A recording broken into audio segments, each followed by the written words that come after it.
Hello there, and welcome to the Stay Off My Lawn podcast, where we'll have a little fun, lots of laughs, and discussions on the common sense that needs to be applied to a lot of today's world news issues. And now, the disclaimer. Stay Off My Lawn is not intended as legal, medical, or financial advice. Void where prohibited. No purchase necessary to win. Open to legal U.S. residents 18 or over in the contiguous 48 states. Any resemblance to anyone living or deceased is purely coincidental. Actual price may vary. Only use as directed. Not a member of FDIC. And now, here are your hosts, Mike and Richard. Hey, that's us. It is? Welcome to... That's right. I'm here Yes, today. it is, yeah. We were thinking Jose and Dick, I think is what we were thinking. I do look a little Mexican today, so I mean, I do have that.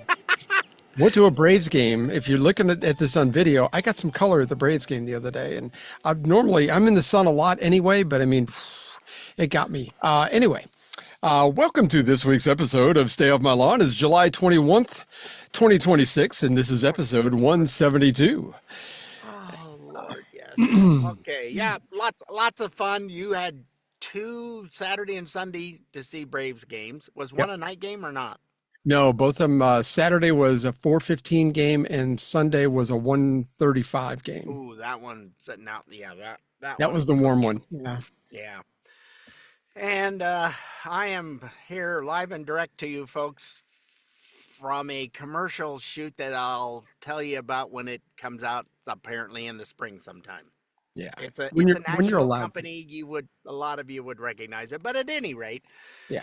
I have been up since 7 o'clock last night. And it's now 1:10 in the afternoon the following day. I was on set for 13 hours.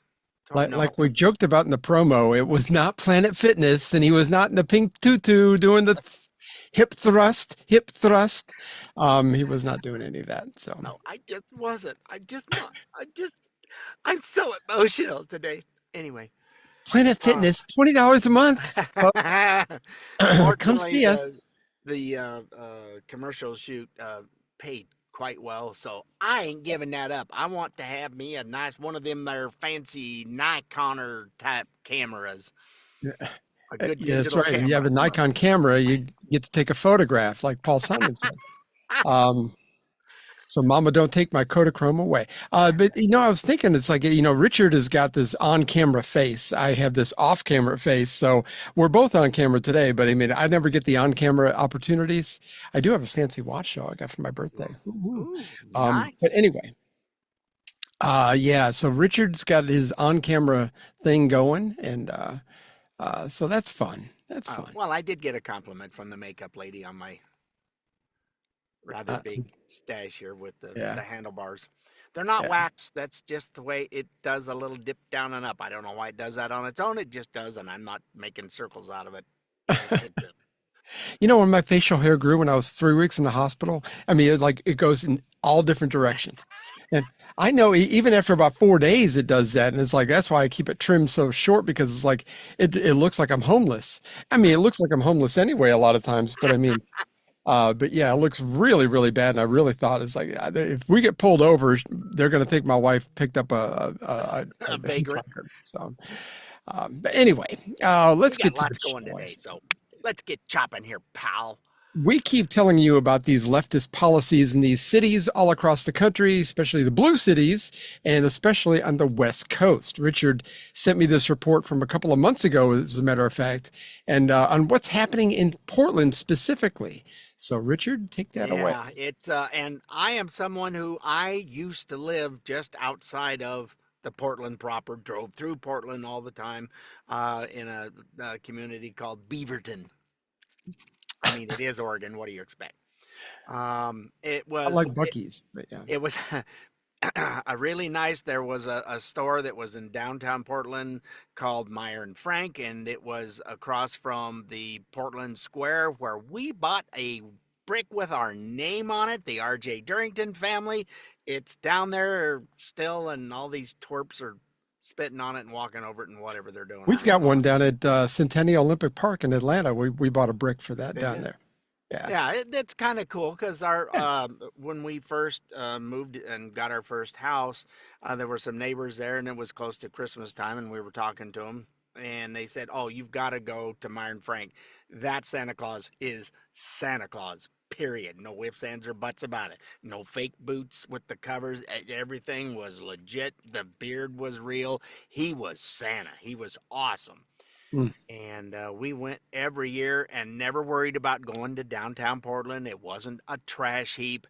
They used to call the town square thing there that's downtown the Portland living room, because they would have little concerts sometimes down there. It was very nice, and it's since been taken over by all the thugs and losers and Yeah, whatever. of course. So I saw this article and I looked at it and went, oh crap, the vacancy rate in downtown Portland, and they're going to try and tax the landlords of these empty office buildings because they don't have tenants in it.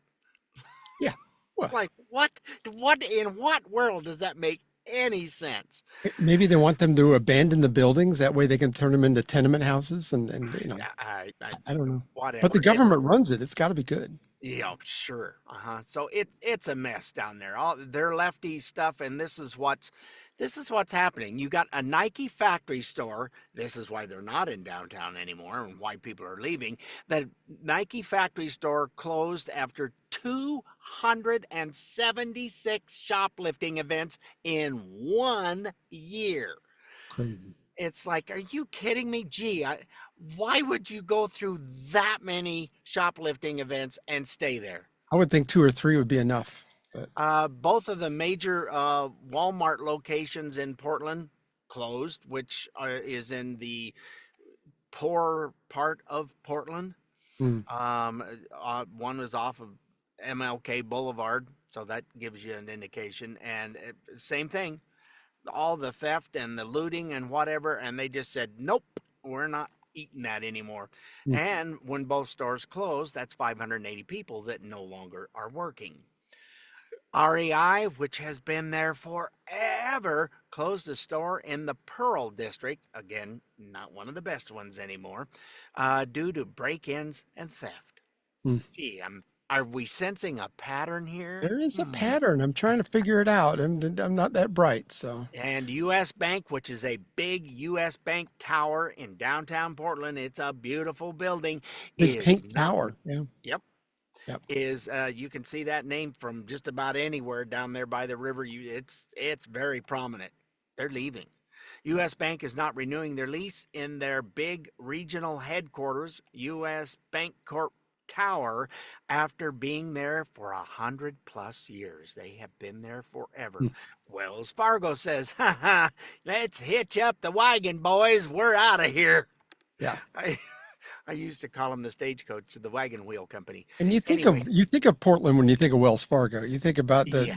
the Oregon Trail. Yeah. That's what comes to mind. Well, and Wells Fargo was crooked too, so I guess that's kind of karma. Here a few years ago, they were actually just signing people up for credit cards that people didn't know they had. Oh, I never heard that. Yeah, there was a big contest. I had a student in one of my classes that I was training for a call center for Capital One, and they said, yeah, I was getting calls that, hey, and if you don't use the card, then there was an annual fee for it, Oh. and that was piling up interest and stuff. And she goes, what are you talking about? What credit card? Yeah, somebody had just from Wells Fargo had signed her up for a credit card that she didn't even know she had. Oh my goodness. So yeah, it's karma coming around to bite him. My son banks with them too. I need to let him know to keep an eye out for that. I never heard that. That was several years ago. I'm hoping they still aren't doing that, but this was like 8 years ago or so. Yeah. Because I have been retired that long. Yeah. It's been wonderful. And then you got Starbucks. Northwest Starbucks is Seattle, and Portland is Starbucks everywhere. And they've closed 6 locations the end of last year alone. So, when they start shutting down because they're tired of the nastiness and everything that's going on down there. And Nordstrom Rack has been there forever. And then you have CVS Pharmacy both the stores closed due to, oh, let's see, what do you think it might have been? You want to take a wild guess? Could it be people walking in barefoot? No. Was it No, no, was that's it bad that's breath? No.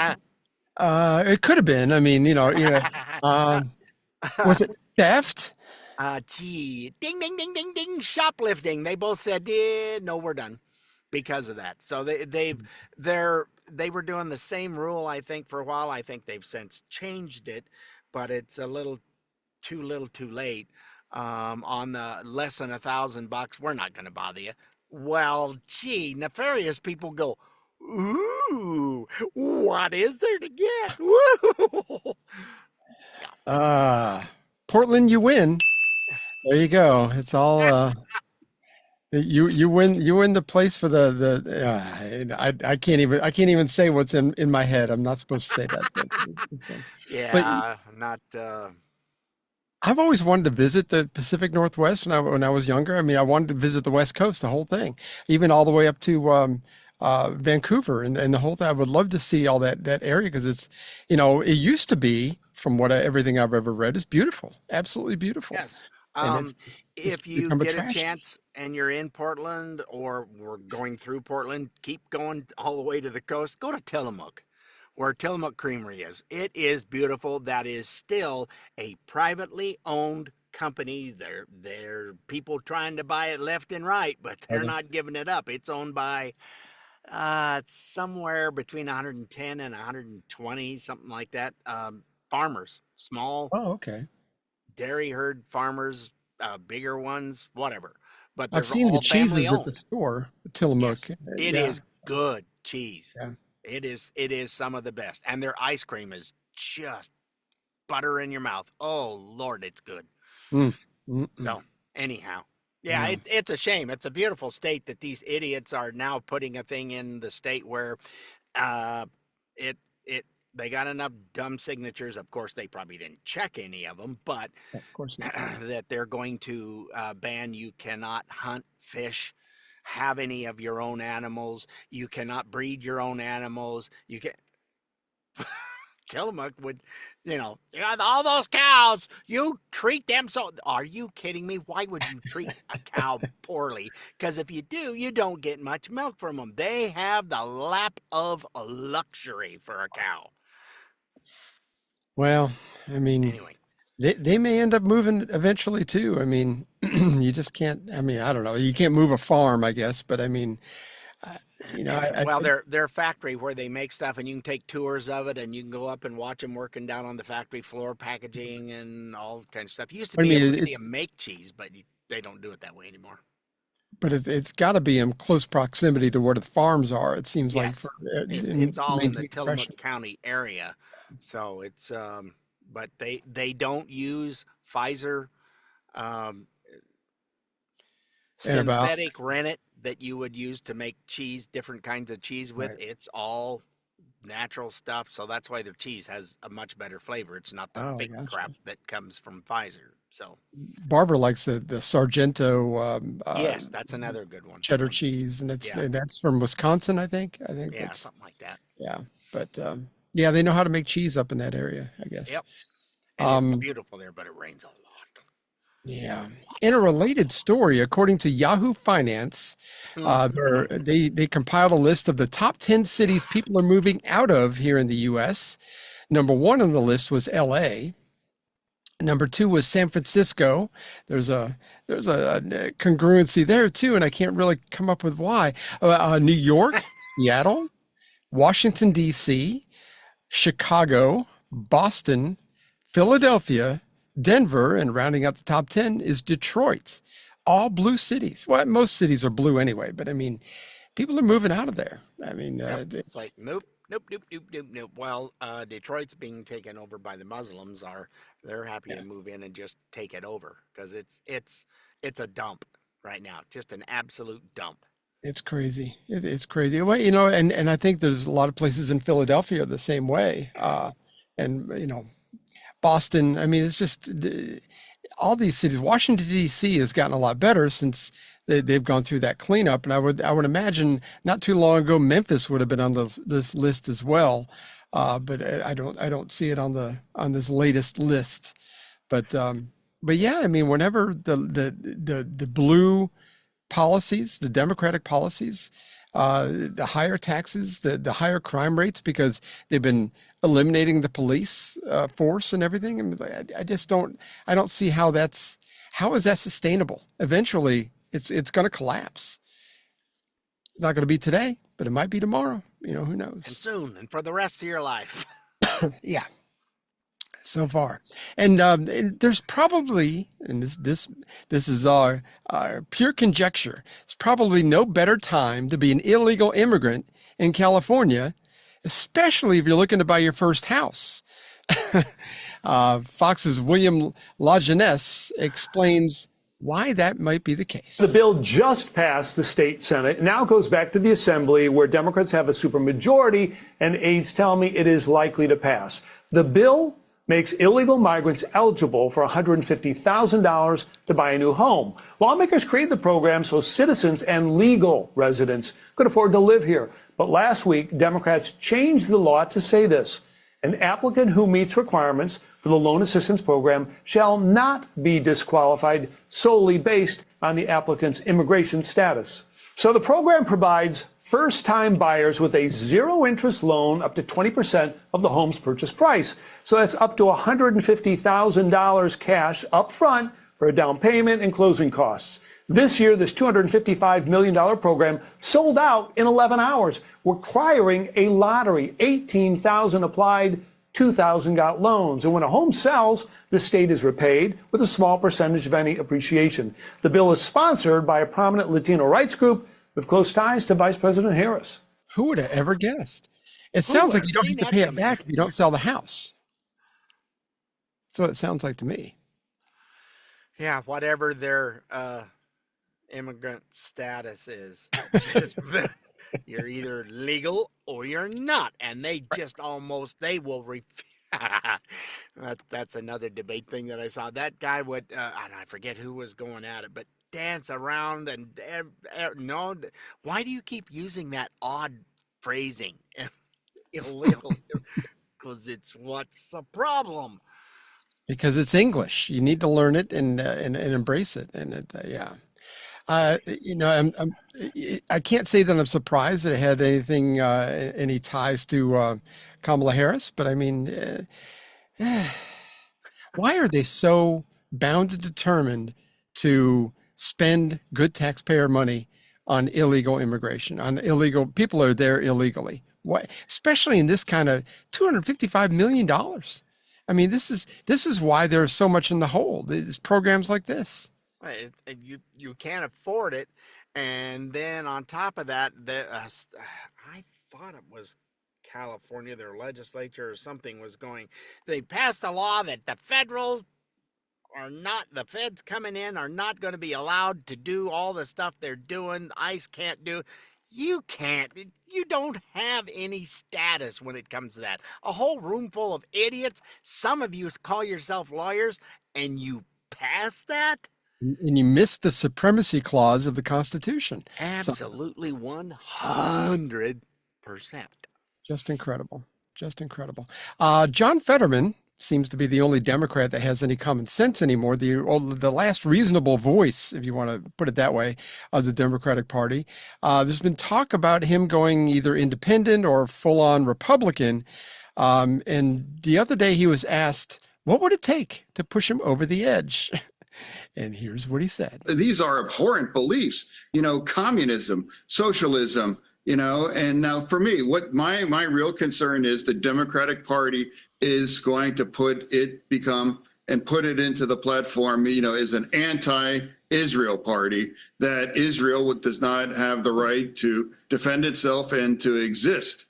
And the second that becomes a formal part of our platform, and that's the one thing that would push me out of this party, because I'm deeply alarmed the way the Democratic Party is going after Israel and allowing to just rank anti-Semitism to flourish, in the left on the campuses as well too.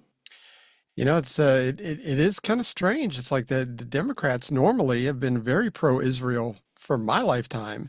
But but you see the sentiment. I think it's all over the world. You see it in Europe too. I mean, this anti-Israel, just I don't know. But anyway, there was a vote just last week to ban further aid to Israel, military and non-military, and it failed in the House. But 103 Democrats voted for it, and 98 voted against. So there is a majority, and it's shifting the way that Fetterman just said. It's like that shift is fully underway. The Democratic Party is becoming anti-Israel. I don't understand that. Why are you all of a sudden becoming Israeli haters? Because that's a huge voter base in New York. I mean, if you are Jewish, you vote Democrat, and I've never understood that. As conservative as you are, why would you keep doing that? And now it's full on communism. It's not democratic socialism. That's the exact same term they used in Germany, how they got the Nazi party, how they got voted in. That's what they used, was democratic socialism. It's not something new, even though it's something that we've just now been made aware of again in history. But yeah, it's been long enough. It's been 80 years, and people have just they stopped teaching it in schools. They don't know any different. They haven't got a clue in all, nothing, knowing anywhere. And I've got a theory on why I think most Jewish people, or people who claim Jewish blood or whatever, most of them are very non-religious. I mean, most of them are agnostic in their belief systems anyway, even though they are Jewish by blood. I've got a good friend of mine I went to high school with, and he's very, very liberal. We just talked again a few weeks ago, and he was like, I aren't going to agree on anything political. I was like, I know, it's going to be okay, but it's like, I just don't understand. But it's almost become their religion is to adhere to whatever the Democrats say. I don't have any idea even how that got started. Like you said, as far as the history, especially, if you adhere even a little bit to Judaism, how in the world could you be for what the Democrats are for? I mean, it's all just immoral stuff. I don't get it.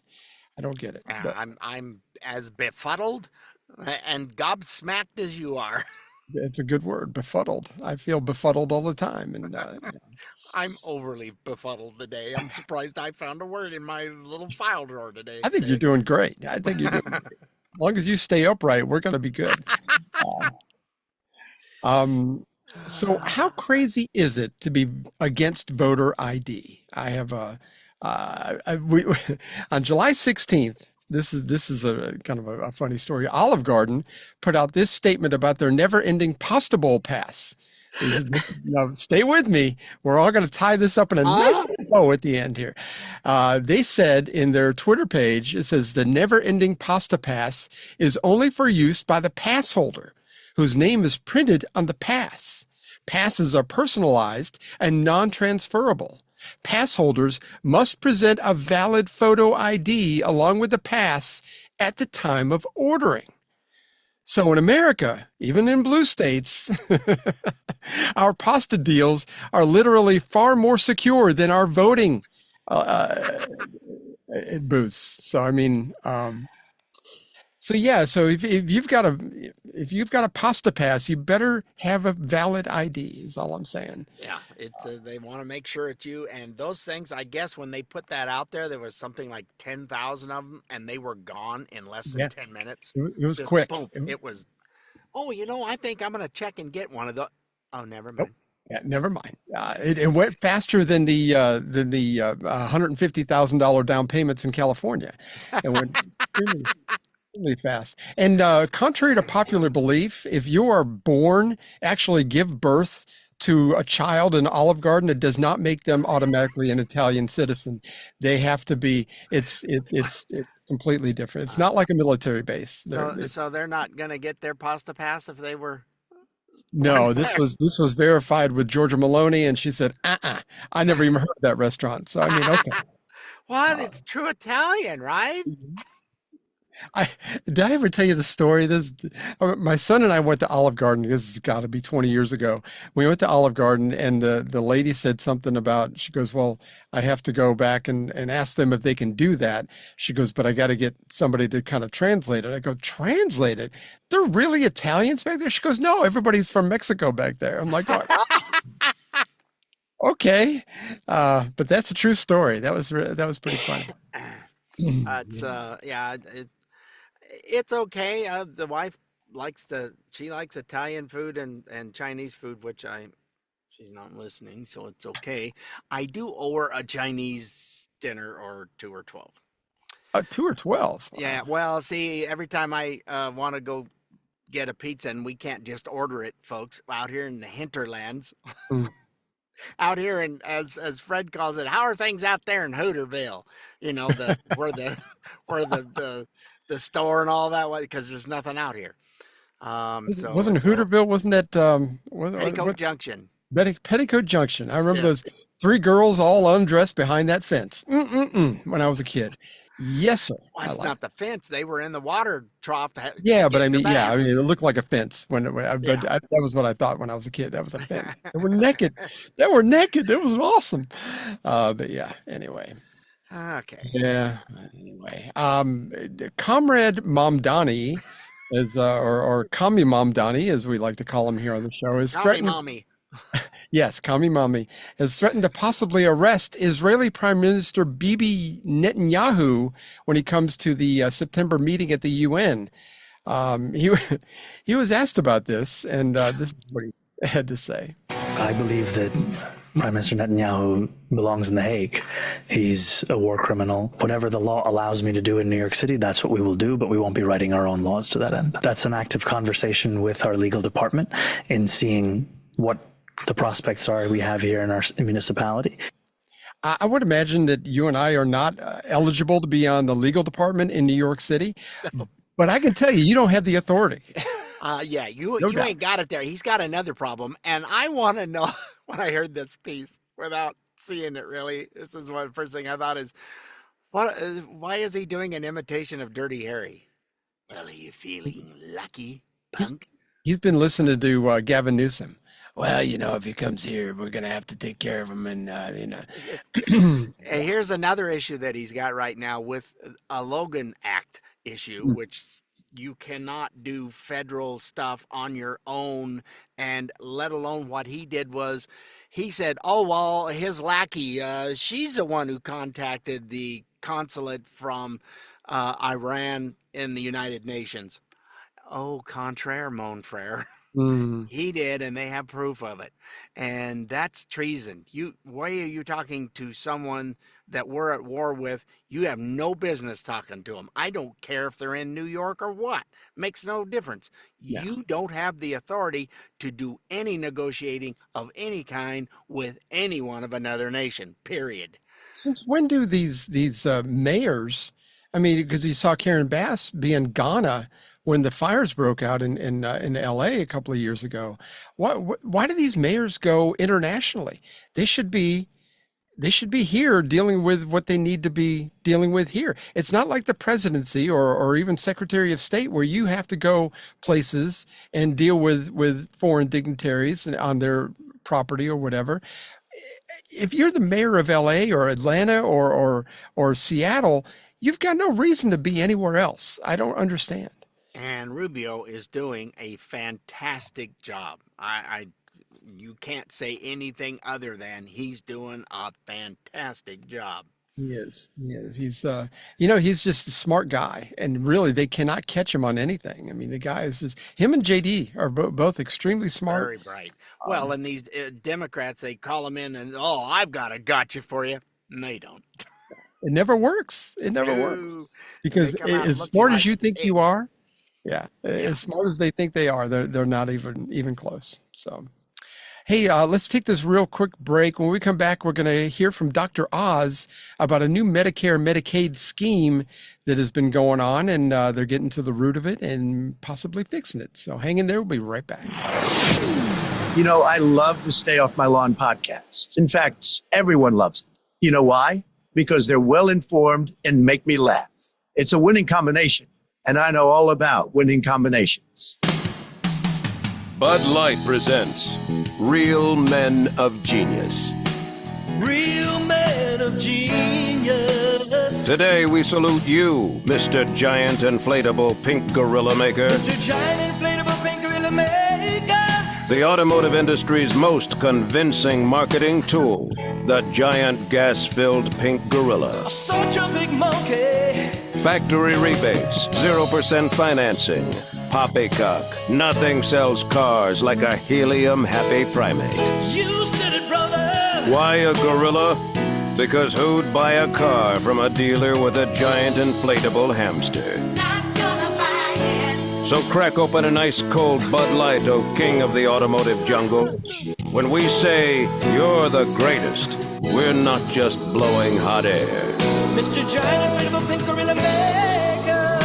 Bud Light Beer, Anheuser-Busch, St. Louis, Missouri. Oh, say, can you see by the dawn's early light what so proudly we hailed at the twilight's last gleaming? Whose broad stripes and bright stars through the perilous fight o'er the ramparts we watched were so gallantly streaming, and the rockets' reckless bombs bursting in air gave proof through the night that our flag was still there. Oh, say does that star-spangled banner yet wave o'er the land of the free and the home of the brave.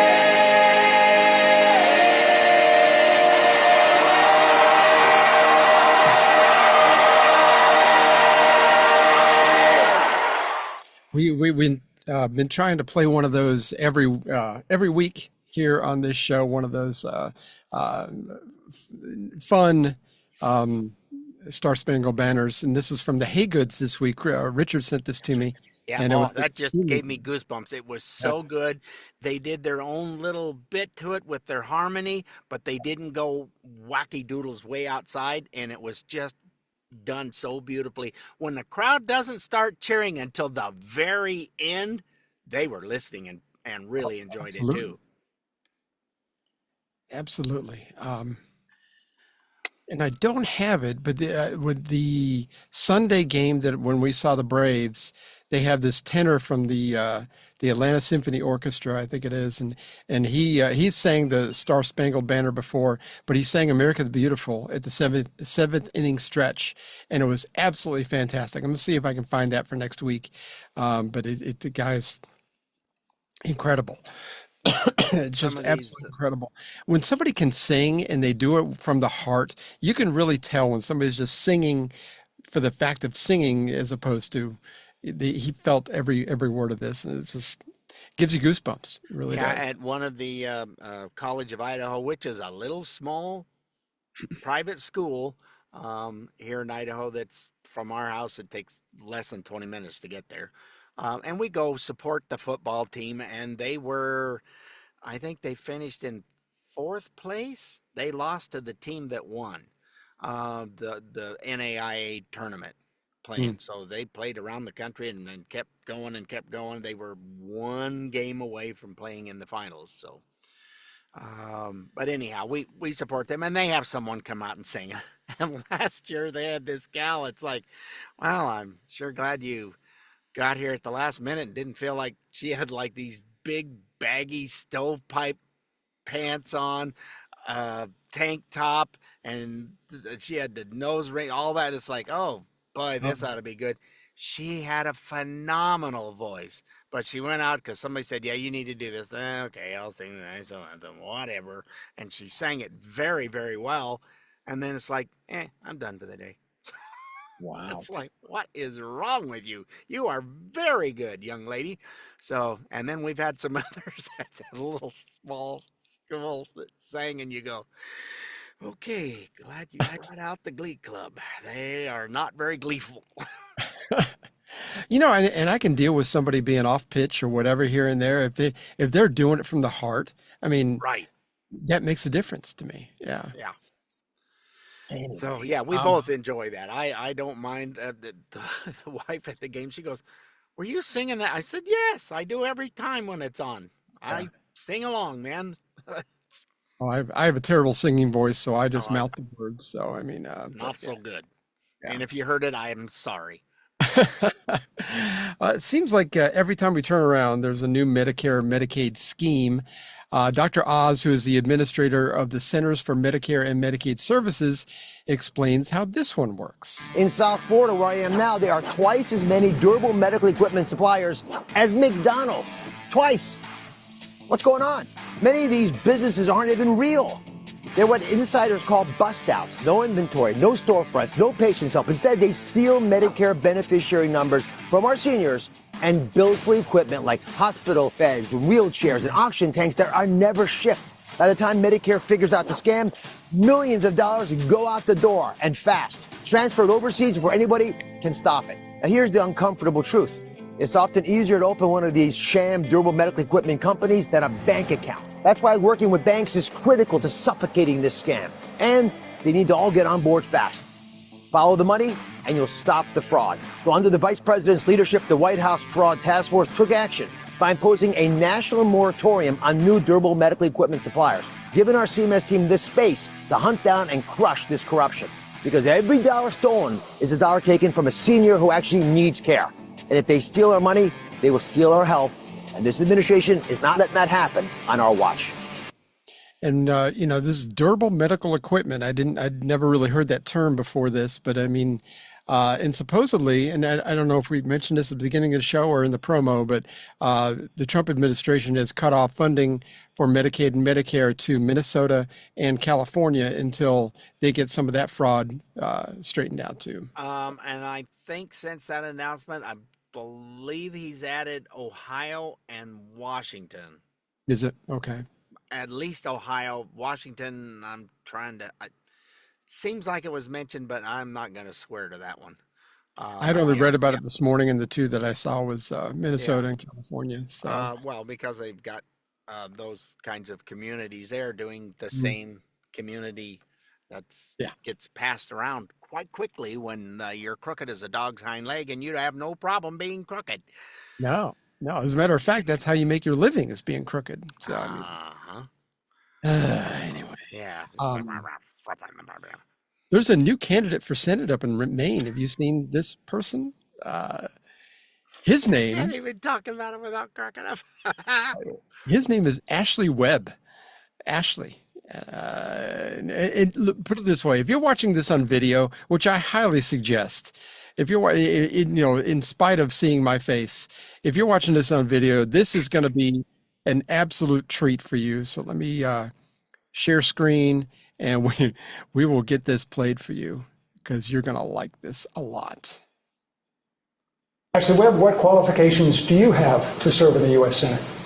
Oh, I ran for office several times. Didn't win, but I did run. And then I'm a songwriter, and then I write my own books. And then I suppose my transparency, I wouldn't lie to the people, and I wouldn't deceive the people like we're being deceived right now. Like, we get lied to, smoke and mirrors, like what's going on with ICE, pretending like these victims did something wrong.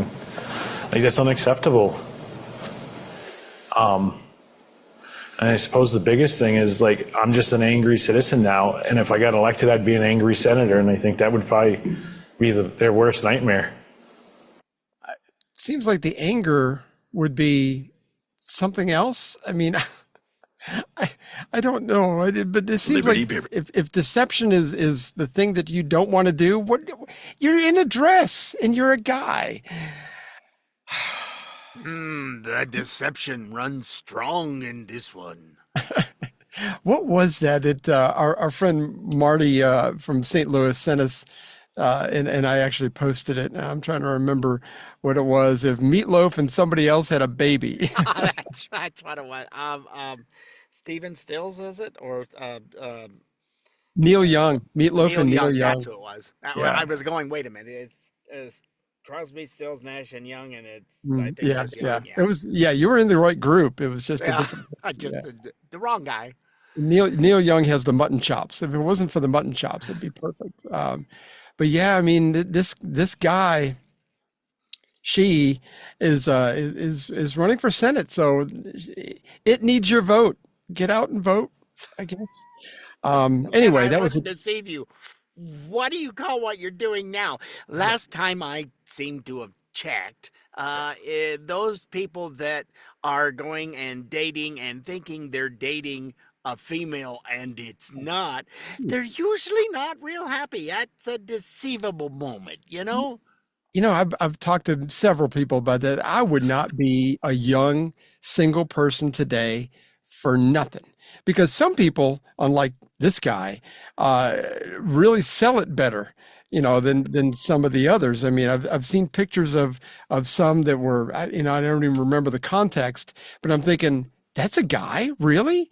And I mean, it's like, because it can be deceiving, I would imagine. Yeah, he's not deceiving. No, not deceiving at all. And I saw a picture of the Nazi guy, the Graham Plattner.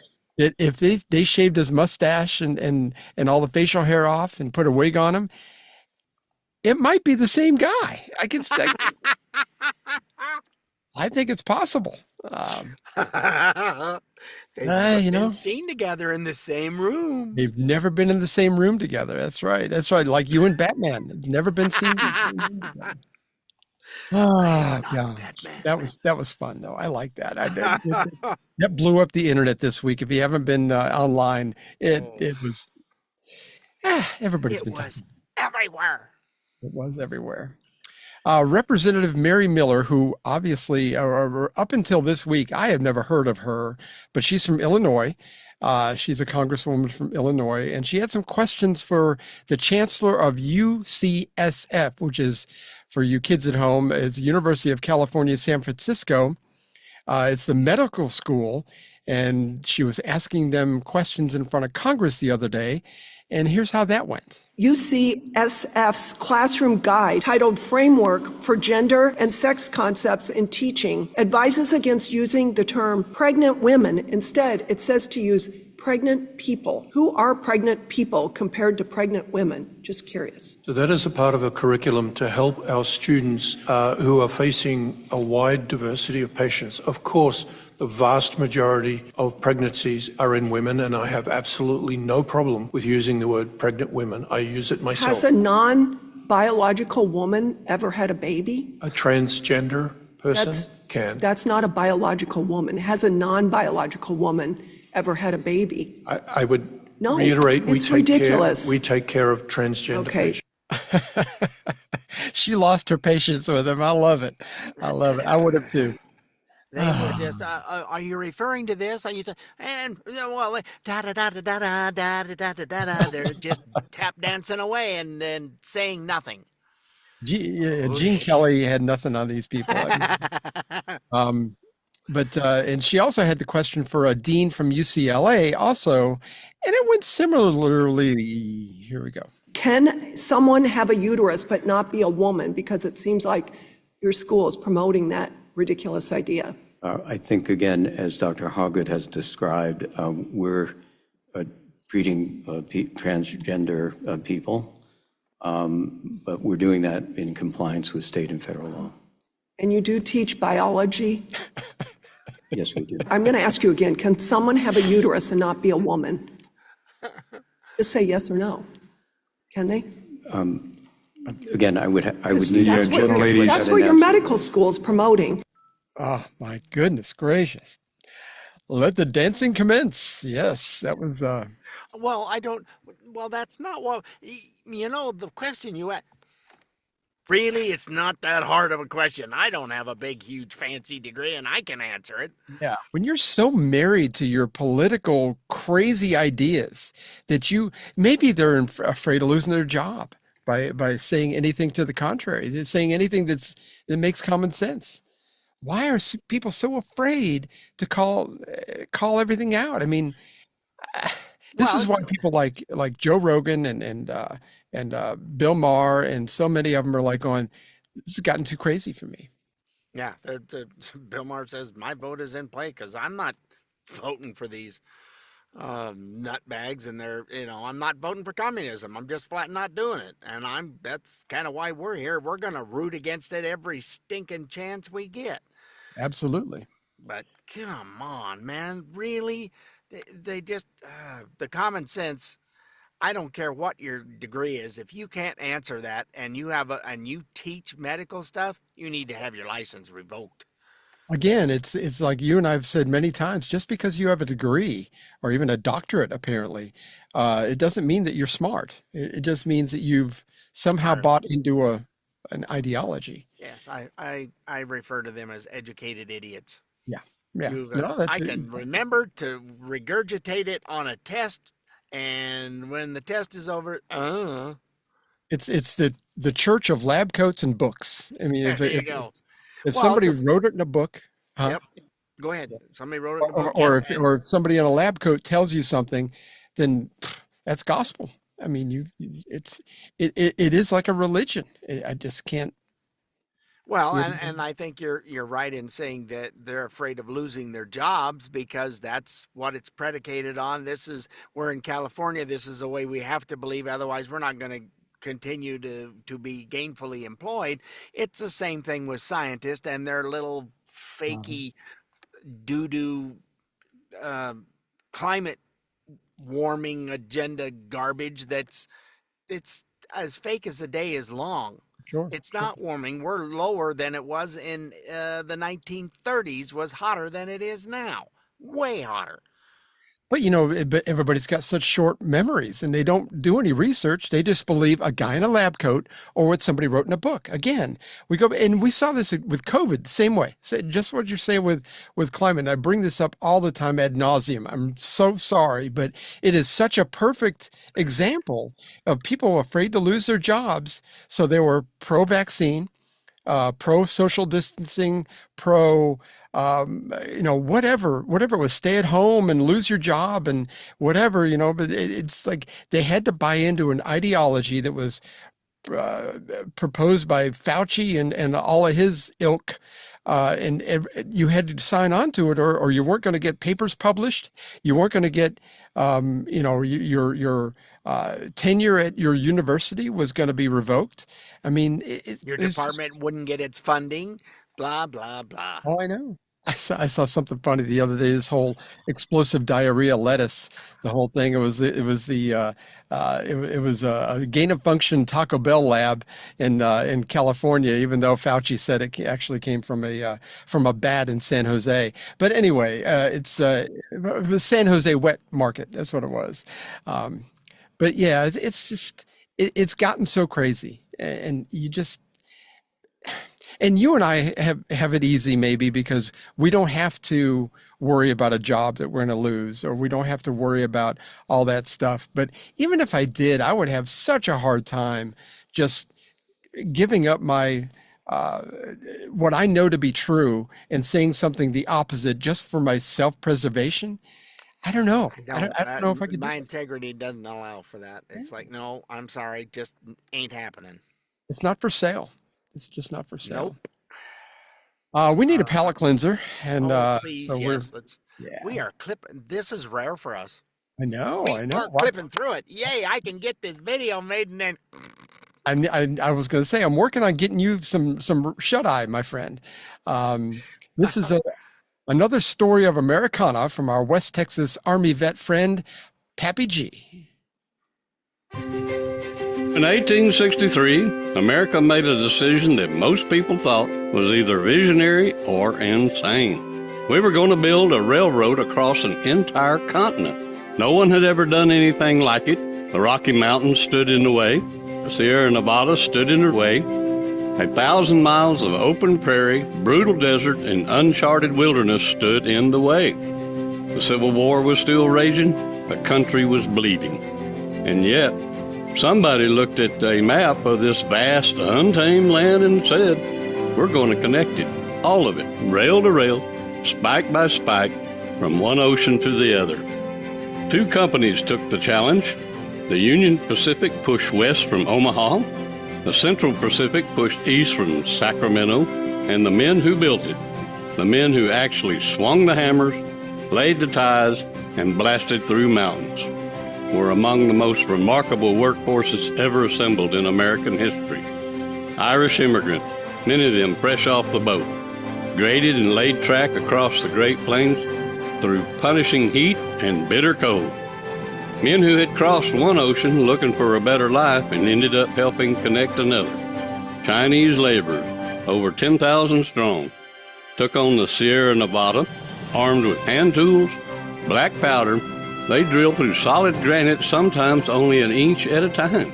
Suspended on rope over sheer cliff faces, living in the mountain snow, they were handed the hardest miles on the map, and they conquered every single one of them. These were not just workers, they were pioneers in every sense of the word.